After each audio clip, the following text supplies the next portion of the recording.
So hi students, I am Atul Rana and I am again back with the next lecture for 11th chemistry.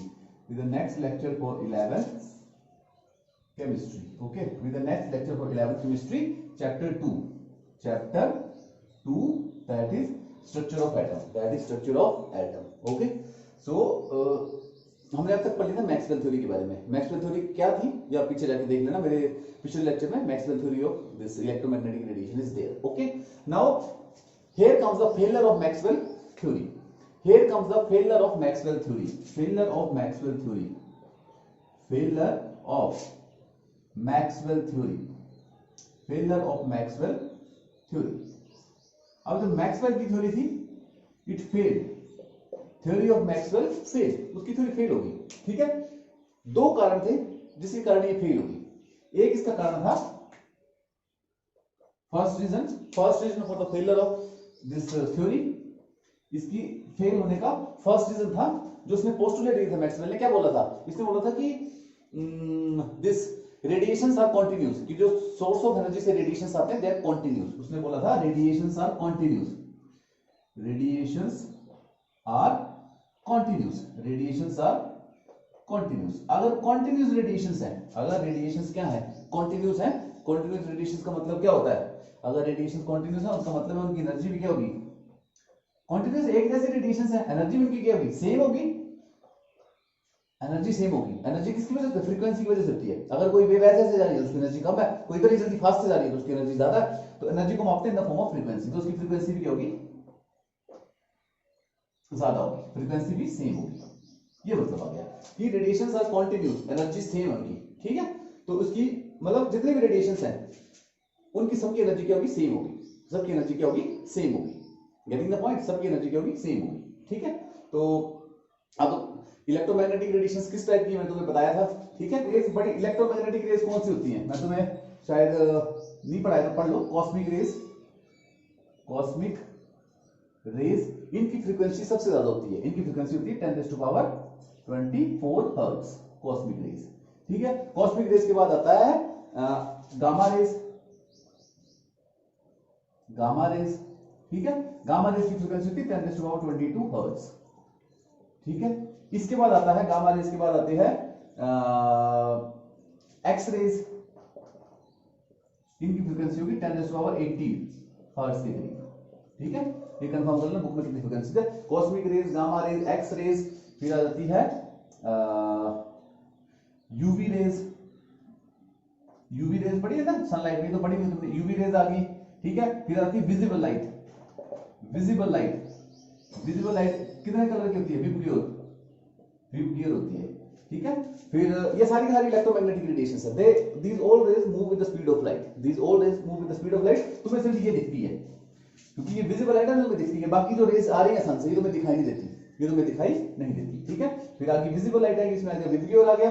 ठीक है, visible light के बाद आ गया क्या नाम इसका, विजिबल लाइट आएगी युवराज। इसका फार्मूला होता है, इसका फार्मूला है कॉस्मिक रेज का China Gujarat X ray, China Gujarat X ray, Yuvraj in Russia and Malaysia. Yuvraj in मतलब infrared radiations, Malaysia Russia, microwave and radio waves. ठीक है, तो ये सारी की सारी रेडिएशंस क्या आ गई? ये आ गई इलेक्ट्रोमैग्नेटिक रेडिएशंस। ओके, इसमें सबसे ज्यादा फ्रीक्वेंसी होती है कॉस्मिक रेज की और सबसे कम होती है रेडियो वेव्स की, सबसे कम होती है रेडियो वेव्स की। इसकी I think I have not remember the, अच्छे से रिमेंबर नहीं मेरे को, इसकी होगी ऑलमोस्ट, आप लगा लो हिसाब। विजिबल की होती है 10⁻14 से 10⁻10 के बीच में। इसकी होगी 10⁻2 टू 10⁻4 हर्ट्ज के बीच में इसकी फ्रीक्वेंसी होती है। रेडियो वेव की फ्रीक्वेंसी होती है 10⁻2 टू 10⁻4 रेडियो हर्ट्ज। ठीक है, so now these electromagnetic radiations are increased in the are arranged in the decreasing order of their frequency, in the decreasing order of their frequency। सबसे ज्यादा frequency, उससे कम, उससे कम, उससे कम, उससे कम, सबसे कम। Electromagnetic radiations are arranged in the decreasing order of their frequency. This is known as electromagnetic spectrum. ये जो अरेंजमेंट है this is known as electromagnetic spectrum, this is known as electromagnetic spectrum. Okay, अब आज तो हमें पता है इसकी फ्रीक्वेंसी अलग है, इसकी फ्रीक्वेंसी अलग है, इसकी अलग है, सबकी फ्रीक्वेंसी अलग है। बट उस टाइम पे मैक्सवेल ने क्या बोला था कि रेडिएशंस आर कॉन्टिन्यूस। कॉन्टिन्यूस का मतलब है उनकी एनर्जी सेम है, इलेक्ट्रोमैग्नेटिक रेडिएशन की सबकी एनर्जी सेम है, एनर्जी सेम होने का मतलब सबकी फ्रीक्वेंसी सेम है, अगर फ्रीक्वेंसी सेम होगी तो एनर्जी सेम आएगी। पर आज हमें पता है कि नहीं, सबकी एनर्जी अलग है, इसकी एनर्जी ज्यादा है, इसकी कम है, कम है, कम है, ठीक है। इसलिए वाला पॉइंट बोला था रेडिएशन आर कॉन्टिन्यूस, मतलब उनकी एनर्जी सेम है, उनकी फ्रीक्वेंसी सेम है, जो आज हमें पता है गलत है। बट उस टाइम पे कैसे पता लगा कि ये गलत बोल रहा है, उस टाइम पे कैसे पता लगा कि ये गलत बोल रहा है, हम आपको बढ़ा दो। उस टाइम पे केवल एक ब्लैक बॉडी रेडिएशन नहीं समझा पाया था। ब्लैक बॉडी रेडिएशन क्या होती है? एक ब्लैक बॉडी एक ऐसी बॉडी है, हाइपोथेटिकल बॉडी है, मतलब दुनिया में से कोई सब्सटेंस है नहीं जो ब्लैक बॉडी है, पर ऐसी body which can emit radiations of all types, cosmic भी निकाल लेगा, इंफ्रा भी, विजिबल लाइट भी, यूवी भी, सारी की सारी। A body which can emit radiations of all frequencies and can absorb radiations of all frequencies is called as black body, is called as black body, ठीक है, उसको black body बोलते हैं, ठीक है। तो black body कोई है नहीं दुनिया में, ऐसी कोई चीज नहीं जो सारी रेडिएशंस इमिट करते हो, सारी अब्सॉर्ब कर ले, it is a hypothetical concept. तो वो ब्लैक बॉडी रेडिएशंस या रेडिएशंस ऑफ डिफरेंट फ्रीक्वेंसी के बारे में बता नहीं पाया, रेडिएशंस ऑफ डिफरेंट फ्रीक्वेंसी के बारे में बता नहीं पाया। डिफरेंट फ्रीक्वेंसी की रेडिएशन कहीं पे ऑब्जर्व हुई, डिफरेंट फ्रीक्वेंसी की रेडिएशंस कहीं पे ऑब्जर्व हुई थी, उसके बारे में वो बता नहीं पाया। कहां पे ऑब्जर्व हुई थी? देखो ब्लैक बॉडी रेडिएशंस के बारे में पढ़ते हैं। Black body radiations, black body radiations, black body radiations, black body radiations, black body radiations, ठीक है। ब्लैक बॉडी रेडिएशंस के बारे में पढ़ते हैं। हमने क्या किया कि आयरन को हीट किया, तुमने देखा होगा आयरन को तुमने क्या किया? हीट किया। आयरन का पहले कलर क्या आता है? रेड आता है, और ज्यादा हीट करोगे तो येलो हो जाता है, और फिर और ज्यादा हीट करोगे तो लास्ट में आयरन किस कलर का चल जाता है? ब्लू कलर हो जाता है। लोहे को हीट करके भट्टी में डाल दोगे, पहले उसका रेड कलर आता है, फिर उसका येलो कलर आता है, फिर उसका ब्लू कलर आता है, ठीक है। ये एनसीईआरटी में गिवन है, it is I am giving this for your understanding only, इतना डिटेल में जाने की तुम समझ लो उसको, लास्ट में बताऊंगा क्या याद रखना है। आयरन को तुमने हीट किया, पहले रेड बना, फिर येलो बना, फिर ब्लू बना, ठीक है। अब रेड, येलो, ब्लू, ये कौन सी इलेक्ट्रोमैग्नेटिक रेडिएशन के पार्ट है? Visible light. इलेक्ट्रोमैग्नेटिक रेडिएशन पढ़ाई थी ना, उसमें विजिबल लाइट आई थी जो अपने को दिखती है, उसके पार्ट है। अब रेड की फ्रीक्वेंसी कम है, ब्लू की फ्रीक्वेंसी ज्यादा है, विबग्योर के हिसाब से ना, विबग्योर, ठीक है। तो सबसे ज्यादा फ्रीक्वेंसी किसकी है? इसकी है, हाईएस्ट फ्रीक्वेंसी, हाईएस्ट फ्रीक्वेंसी इसकी है, और लोएस्ट इसकी है। लोएस्ट फ्रीक्वेंसी किसकी है? इसकी है। लोएस्ट फ्रीक्वेंसी किसकी है? रेड की है, ठीक है। तो रेड कलर आया, मतलब पहले, अब देखो फ्रीक्वेंसी इमिट कैसे करता है। अब आयरन क्या करेगा? उसको हीट करने डालोगे, वो हीट हो जाएगा, गर्म हो जाएगा, फिर जब एक्स्ट्रा गर्म हो जाएगा तो जो एक्स्ट्रा एनर्जी उसको बाहर फेंकना शुरू कर देगा। आयरन हीट एब्जॉर्ब कर लेगा, इतना नहीं कर सकता है, जब और उसको गर्म करोगे तो एक्स्ट्रा एनर्जी को वो बाहर फेंकना शुरू कर देता है इन the form of electromagnetic radiation. Extra जो हीट होगी उसको रिलीज करना शुरू कर देता है। Now iron becomes a source of energy बन गया। उसके बाद हीट आ गई, उसने हीट को इमिट करना शुरू कर दिया इन the form of electromagnetic radiations. तो पहले हीट कम थी तो उसने कौन सी रेडिएशन निकाली? लो फ्रीक्वेंसी की, रेड निकाली, फिर उसको और गर्म किया तो उसके पास एनर्जी और ज्यादा गई, फिर उसने कौन सी रेडिएशन निकाल ली? और ज्यादा फ्रीक्वेंसी की रेडिएशन निकाल दी, येलो निकाल दिया, फिर उसको और हीट किया, उसके पास और एनर्जी निकाल दी, और एनर्जी आ गई तो उसने जो एनर्जी इमिट की, जो रेडिएशन इमिट की, वो और पावरफुल थी। वो किसकी थी? ब्लू कलर की। वो किसकी कलर थी? ब्लू कलर की। Getting the point? तो आयरन का कलर रेड होना, येलो होना और ब्लू होना, इसका मतलब है कि इसने जो रेडिएशन इमिट की हैं वो डिफरेंट फ्रीक्वेंसी की हैं। जो इसने रेडिएशन इमिट की है वो किसकी है? डिफरेंट फ्रीक्वेंसी की है। इसका मतलब इसने जो रेडिएशंस, इसका मतलब है इसने जो रेडिएशंस क्या की, रेडिएशंस इसने इमिट की, बाहर फेंकी, उनकी फ्रीक्वेंसी सबकी क्या? डिफरेंट है। उनकी फ्रीक्वेंसी क्या है? डिफरेंट है। फ्रीक्वेंसी डिफरेंट होने का मतलब है, उनकी फ्रीक्वेंसी डिफरेंट होने का क्या मतलब है? उनकी फ्रीक्वेंसी डिफरेंट होने का क्या मतलब है? उनकी फ्रीक्वेंसी डिफरेंट होने का मतलब है फ्रीक्वेंसी डिफरेंट है, मतलब उनकी एनर्जी भी क्या है? डिफरेंट है। उनकी एनर्जी भी क्या है? डिफरेंट है। उनकी एनर्जी भी डिफरेंट है। एनर्जी डिफरेंट होने का मतलब है that electromagnetic radiations are not continuous. Continuous नहीं है। अगर कॉन्टिन्यूस होती तो सबकी एनर्जी एक जैसी होती, सबकी फ्रीक्वेंसी एक जैसी होती, तो अलग अलग कलर आता नहीं। अगर सारी रेडिएशन जो इलेक्ट्रोमैग्नेटिक रेडिएशन सबकी फ्रीक्वेंसी एक जैसी होती तो आयरन एक ही कलर देता, क्योंकि जो भी रेडिएशन रहता है उसकी फ्रीक्वेंसी एक जैसी होती, एक जैसी तो कलर एक जैसा था। कलर चेंज कब होता है? जब फ्रीक्वेंसी बदलती है। रेड की फ्रीक्वेंसी अलग है, रेड अलग फ्रीक्वेंसी पे दिखता है, येलो अलग फ्रीक्वेंसी पे दिखता है। तो ये वो ब्लैक बॉडी रेडिएशन को बता नहीं पाया। This was his first this drawback. तुम इधर लिखोगे Maxwell can not explain black body radiations, ठीक है। Then why some this bodies on heating emit radiations of different types and different colours, ठीक है, नहीं बता पाया, ठीक है। इसका ये आ गया एक ड्रॉबैक आ गया। अब इसका दूसरा ड्रॉबैक पढ़ते हैं मैक्सवेल का। मैक्सवेल का दूसरा ड्रॉबैक है जी फोटो इलेक्ट्रिक इफेक्ट। मैक्सवेल का दूसरा इफेक्ट है फोटो इलेक्ट्रिक इफेक्ट। मैक्सवेल का दूसरा डिफेक्ट है, मैक्सवेल का दूसरा डिफेक्ट आ गया photo electric effect. Photo electric effect, photo electric effect. देखो फोटो इलेक्ट्रिक इफेक्ट में क्या होता है, ये आइंस्टाइन ने इसके ऊपर सर्च किया था, उसको नोबेल प्राइज मिला था for the theory of relativity and photo electric effect के लिए 1905 में। सन मुझे पूरा याद है, 1905 में Einstein got the Nobel prize photo electric effect and theory of relativity. इस पे अध्ययन, इस पे रिसर्च किया था आइंस्टाइन ने। तो आइंस्टाइन ने क्या मतलब है फोटो इलेक्ट्रिक इफेक्ट का, मान लो यहाँ पे एक इलेक्ट्रॉन पड़ा हुआ है, मान लो k शेल है, ठीक है, आपने यहाँ पे l शेल है, तुमने इसको एनर्जी दी, एनर्जी दी, इलेक्ट्रॉन एनर्जी गेन की, ऊपर चला गया, अब यहां पे पहुंच गया, इलेक्ट्रॉन एनर्जी गेन की ऊपर पहुंच गया, ठीक है। अब ऊपर वाली स्टेज क्या अनस्टेबल है, अनस्टेबल है, और ये क्या स्टेबल है, ये तुम्हारा घर है और ये तुम्हारा मामा का घर है। अब तुम मामा जी के घर कितने दिन रहोगे, थोड़े दिन रहोगे, फिर वापस अपने घर आना पड़ेगा। तो ऊपर वाली स्टेज क्या अनस्टेबल है, अनस्टेबल है, तो ये फिर से क्या जाएगा, नीचे आ जाएगा, इलेक्ट्रॉन फिर से क्या आएगा, नीचे आएगा। ऊपर जाने के लिए एनर्जी लेके गया था, ऊपर जब गया था तो एनर्जी लेके गया था, जब नीचे आएगा तो जो लेके एनर्जी गया था उसको इमिट कर देगा, उसको क्या कर देगा, इमिट कर देगा इन the form of electromagnetic radiations, in the form of electromagnetic radiations. जो एनर्जी से ली होगी उसको इमिट कर देगा इन the form of radiations, electromagnetic radiations, ठीक है। अब डिपेंडिंग उसकी जो उसने इलेक्ट्रोमैग्नेटिक रेडिएशंस बाहर निकाली है उसकी फ्रीक्वेंसी क्या है, अलग अलग टाइप की लाइट आ जाती है। मान लो उसकी फ्रीक्वेंसी जो उसने रेडिएशंस निकाली है उसकी फ्रीक्वेंसी रेड से मैच करती है तो रेड कलर दिखना शुरू हो जाएगा, ठीक है। अगर इसकी फ्रीक्वेंसी ब्लू से मैच करती है तो ब्लू कलर दिखना शुरू हो जाएगा। सो डिपेंडिंग की कौन सी टाइप की इलेक्ट्रोमैग्नेटिक रेडिएशन से फेंक रहा है उस हिसाब से वो कलर आता है, ठीक है। So this is known as photo electric effect. ऊपर जाएगा, नीचे आएगा, इलेक्ट्रोमैग्नेटिक रेडिएशन इमिट करेगा, उसकी फ्रीक्वेंसी पे डिपेंड करके कलर आएगा, that is known as this electromagnetic radiation, ठीक है। अब चक्कर ये है कि मैं तुम्हें मोटा मोटा बताता हूं, ये है K शेल, ये है L शेल, ये है M शेल, ठीक है। अब इलेक्ट्रॉन ने एनर्जी गेन की, ठीक है, तो वो L पे चला गया। अगर ज्यादा एनर्जी गेन करता तो M पे चला जाता, अगर इलेक्ट्रॉन उससे ज्यादा एनर्जी गेन करता तो N पे चला जाता। इलेक्ट्रॉन कहीं भी जा सकता था, अगर थोड़ी सी कम एनर्जी होगी तो L के पास जाएगा, उससे ज्यादा मिल जाएगी तो M शेल में जंप मार जाएगा, उससे ज्यादा मिल जाएगी तो N शेल में जंप मार जाएगा। इलेक्ट्रॉन कभी भी मतलब किसी भी शेल में जंप मार सकता है। अगर उसके पास 1 जूल एनर्जी है तो L में मार दिया, 2 जूल है तो M में मार दिया, 3 जूल है तो N में मार दिया, कहीं भी जंप मार सकता है, ठीक है। अब मैक्सवेल कोई भी इसको मतलब एनर्जी मिलेगी, कोई भी इसके ऊपर एनर्जी मिलेगी वो गेन करके ऊपर चल जाएगा। अब मैक्सवेल ने क्या बोला था, मैक्सवेल ने बोला था कि कॉन्टिन्यूस है, मैक्सवेल ने क्या बोला था, कॉन्टिन्यूस है, ठीक है। मतलब सारी की सारी इलेक्ट्रोमैग्नेटिक रेडिएशंस की एनर्जी क्या है, इलेक्ट्रोमैग्नेटिक रेडिएशंस की एनर्जी क्या है, सेम है।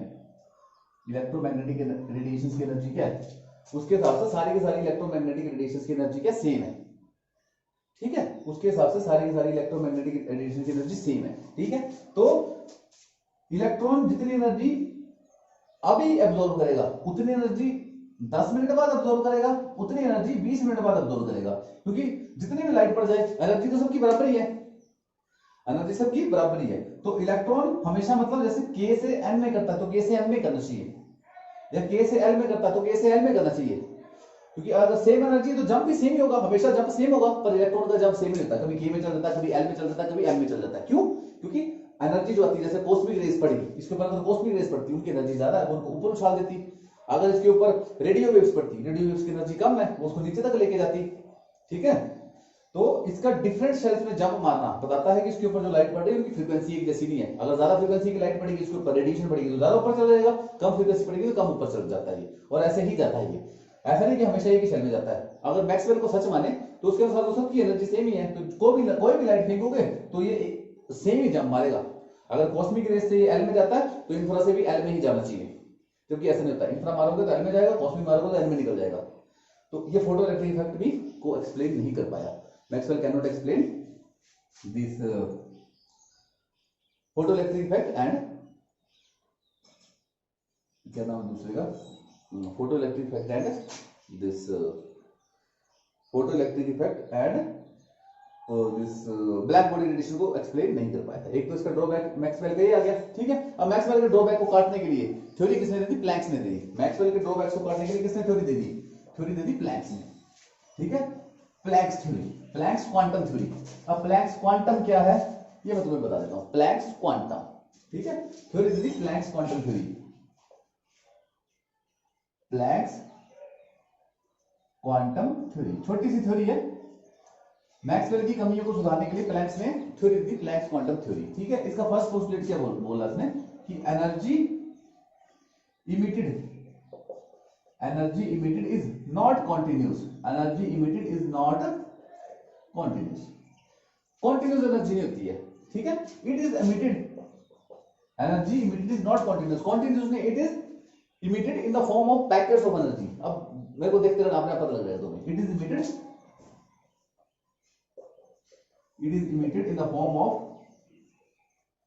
in the form of small packets of energy. It is emitted in the form of small packets of energy, ठीक है। मान लो मैक्सवेल के अनुसार क्या था कि जैसे सूरज है, ये लाइट दे रहा है तो लाइट सीधी आ रही है, ये कॉन्टिन्यूस है, बीच में नहीं टूट रही, ये मैक्सवेल के अनुसार है। अब प्लैंक्स के अनुसार क्या है कि जैसे सनलाइट दे रहा है तो it is not continuous, light के छोटे छोटे पैकेट आ रहे हैं, एक पैकेट, दो पैकेट, तीन पैकेट, चार पैकेट, ऐसे लाइट के छोटे छोटे पैकेट आ रहे हैं, ठीक है। एनर्जी कॉन्टिन्यूस नहीं है, लाइट के अलग अलग पैकेट आ रहे हैं, ठीक है। अब ये पैकेट इतनी फास्ट पिक्स है, टक टक टक करके, ये हमें क्या लगता है कि लाइट कॉन्टिन्यूस है, actually light is not continuous. Light के ये कोई भी सोर्स ऑफ एनर्जी है, टॉर्च है, आग है, कुछ भी है, कोई भी सोर्स ऑफ एनर्जी है, तो उसमें से जो रेडिएशन आ रही है they are not continuous, they are in the form of small packets of energy. These packets of energy, small packets of energy, इनका नाम दिया है इसने क्वांटम। ये जो पैकेट्स ऑफ एनर्जी थे, एनर्जी मतलब रेडिएशन की फॉर्म में नहीं आ रही है, टूट टूट के आ रही है, एक दो तीन चार टक टक टक करके पैकेट्स आ रहे हैं, वो इतने फास्ट आते हैं टक टक करके कि हमें लगता है कि एक ही वो कंटिन्यूस है। And this is true also, it has been proved true also. तो emitted in the form of energy quantum. अब मैं बताऊंगा कि कैसे पता लगा कि पैकेट होते हैं, पता लग जाएगा तुम्हें, ठीक है। It is emitted in the form of small packets of energy, that is quantum. Quantum इसका प्लूरल क्या बोल देते हैं, क्वांटम का प्लूरल है क्वांटा, ठीक है। इसी क्वांटम पे क्वांटम फिजिक्स है सबसे इंपॉर्टेंट टॉपिक, इसी पे क्वांटम फिजिक्स चलती है। यही Planck's quantum theory means energy emitted is not continuous, it is the form of small packets, these packets are known as quantum, ठीक है। अब जब सनलाइट, लाइट की बात करते हैं, देखो एनर्जी तो कोई भी दे सकता है, ठीक है। एनर्जी तो हीट भी दे सकता है, तुम्हारी टॉर्च भी दे सकता है, तुम कोई भी आर्टिफिशियल सोर्स को तो एनर्जी दे सकती है। जो सनलाइट है that is also electromagnetic radiation, सारी इलेक्ट्रोमैग्नेटिक है, तो सनलाइट के भी पैकेट होंगे, तो पैकेट्स ऑफ लाइट, जो सनलाइट के पैकेट्स हैं उनको बोलते हैं फोटोन्स, ठीक है। In case of light, light की बात कर रहे हैं, जो सनलाइट है उस केस में क्वांटम को बोलते हैं photons. Photons means packets of energy, कौन सी, किसकी, सन की एनर्जी के पैकेट है, जो सन से एनर्जी आ रही है उसमें से फोटोन बोलते हैं उसको, सेम ही मतलब है, नाम दे दिया फोटोन। फोटोन का मतलब जब भी बोलोगे तो इसका मतलब सनलाइट की बात कर रहे हैं, किसकी बात कर रहे हैं, सनलाइट की बात कर रहे हैं। This is quantum packets of energy, कोई भी जो एनर्जी रिलीज करता है वो क्वांटम की फॉर्म में रिलीज करता है, और जो सन एनर्जी दे रहा है उसके जो पैकेट्स हैं, सन के जो पैकेट्स एनर्जी पैकेट्स, उनका स्पेशल नेम है फोटोन्स। कोई मतलब नहीं, नाम का फर्क है दोनों में, दोनों पैकेट्स ऑफ एनर्जी हैं, this is the packets of energy from sunlight, तो उसने नाम दिया फोटोन। तभी तो ना फोटोन प्लस की बड़ी स्पीड है, फोटोन प्लस की, टाटा फोटोन प्लस आता है ऐसे, तो फोटोन प्लस इससे लिए गया, तो यानी packets of energy. First postulate उसका आ गया। सेकंड उसने बोला कि मान लो energy of the radiation is directly proportional to the energy of a radiation is directly proportional to its frequency. जितनी फ्रीक्वेंसी ज्यादा होगी रेडिएशन की या वेव की, उतनी ही उसकी एनर्जी ज्यादा होगी। Getting the point. For example एक वेव देखो ऐसे जा रही है, फ्रीक्वेंसी उसकी कैसी है, स्लो फ्रीक्वेंसी है, तो उसकी एनर्जी कम है। कोई ऐसे सट सट करके निकल जाती है, फ्रीक्वेंसी ज्यादा ना उसकी, इसका मतलब उसके पास एनर्जी ज्यादा है, सट सट करके निकल गई, तो फ्रीक्वेंसी उसकी ज्यादा है, इसका मतलब उसके पास एनर्जी भी क्या ज्यादा है। और कोई ऐसे चली मरती उसका एनर्जी कम है, फ्रीक्वेंसी कम है ना उसकी, कितने की निकलेगी, ठीक है, और उसकी फ्रीक्वेंसी ज्यादा, उसका एनर्जी ज्यादा है, तो energy directly proportional to frequency, ठीक है। E that equal to h nu, proportionality को हटा के उसने दिया h न्यू, ये कांस्टेंट दिया इसने। ये कहां से है, ये उसने एक्सपेरिमेंट करके निकाला था कि एनर्जी कितनी बढ़ाएंगे तो फ्रीक्वेंसी पे क्या असर पड़ेगा, डायरेक्ट रिलेशन निकालने के लिए। तो h को बोलते हैं प्लैंक्स कांस्टेंट, स्मॉल h होता है, कैपिटल H नहीं लिख देना है, h को बोलते हैं प्लैंक्स कांस्टेंट। इसको प्लैंक्स कांस्टेंट क्यों बोलते हैं, क्योंकि प्लैंक्स कांस्टेंट, प्लैंक्स लिखते हैं, प्लैंक्स कांस्टेंट बोलते हैं। इसकी वैल्यू होती है 6.626 into 10⁻34 जूल सेकंड, ठीक है। दूसरा पॉइंट इसका प्लैंक्स क्वांटम थ्योरी का ये आ गया, ठीक है। अब मान लो एक फोटोन आ रहा है, एक क्वांटम आ रहा है, उसकी अपनी फ्रीक्वेंसी है, ठीक है, दो आ रहे हैं तो उसकी अपनी फ्रीक्वेंसी है। मान लो हमारे पास n नंबर ऑफ फोटोन्स आ रहे हैं, 1 10 1000 जितने भी हैं, तो टोटल एनर्जी कितनी होगी, जितने फोटोन्स हैं, Nhν, ठीक है। n मतलब total number of quantum, total number of quantum या photons, total number of quanta या फोटोन्स, ठीक है। तो जितने फोटोन्स होंगे, हर फोटोन की अपनी फ्रीक्वेंसी होगी, अपनी वेव बना के आएंगे, तो टोटल एनर्जी वेव की कितनी होगी, जितने उसके फोटोन्स हैं उससे मल्टीप्लाई कर दो hν को। सो this is his second postulate. Getting बोलिए क्वांटम और एनर्जी के बारे में बोला था, ठीक है, इसने बोला था। अब देखो इसके बोलने से वो मैक्सवेल के पॉइंट कैसे, वो ड्रॉबैक्स इसने कैसे हैंडल कर लिए, ठीक है। अगर मान लो जैसे फोटो इलेक्ट्रिक इफेक्ट है, एक इलेक्ट्रॉन है, अगर उसने एक फोटोन ऑब्जॉर्व किया ऐसे जंप मारेगा, अगर उसने दो फोटोन ऑब्जॉर्व कर लिए, एनर्जी इज नॉट कंटिन्यूअस ना अकॉर्डिंग टू प्लैंक्स। तो देखो फोटो इलेक्ट्रिक इफेक्ट को कैसे समझाता प्लैंक, उसने बोला इलेक्ट्रॉन नीचे है, अगर उसने एक फोटोन गेन किया तो थोड़ा सा ऊपर जाएगा, अगर उसने दो फोटोन गेन कर लिया तो थोड़ा और ऊपर चल जाएगा, तीन फोटोन गेन कर लिया तो थोड़ा और ऊपर चल जाएगा। सॉल्व करते हैं फोटो इलेक्ट्रिक इफेक्ट। और उसने दूसरा उसने वो ब्लैक बॉडी कैसे समझाई, ये एनर्जी किसके बराबर है, नंबर ऑफ फोटोन्स उनकी फ्रीक्वेंसी। अगर मान लो जो रेड कलर है वो रेडिएशन इमिट कर रहा है, अगर उसमें फोटोन कम है तो एनर्जी कम होगी, तो फ्रीक्वेंसी कम आएगी, तो कलर रेड आ जाएगा। अगर फोटोन वो ज्यादा इमिट कर रहा है, नंबर ऑफ फोटोन ज्यादा इमिट कर रहा है, ठीक है, तो उसकी फ्रीक्वेंसी ज्यादा आएगी, तो उसकी एनर्जी ज्यादा आएगी, ठीक है, फ्रीक्वेंसी ज्यादा है तो कलर चेंज हो जाएगा। सो फोटोन से उसने सारे कंसेप्ट को एक्सप्लेन कर दिया और मैक्सवेल के ड्रॉबैक्स को उसने सेट मार दिया। ठीक है, इसके न्यूमेरिकल कर लेना, एनसीईआरटी में होंगे या फिर कोई रेफरेंस बुक से देखें, या एक दो न्यूमेरिकल मैं बता दूंगा, क्योंकि इसके न्यूमेरिकल आते हैं, इस इक्वेशन से न्यूमेरिकल आते हैं, एक दो न्यूमेरिकल करा देंगे, ठीक है।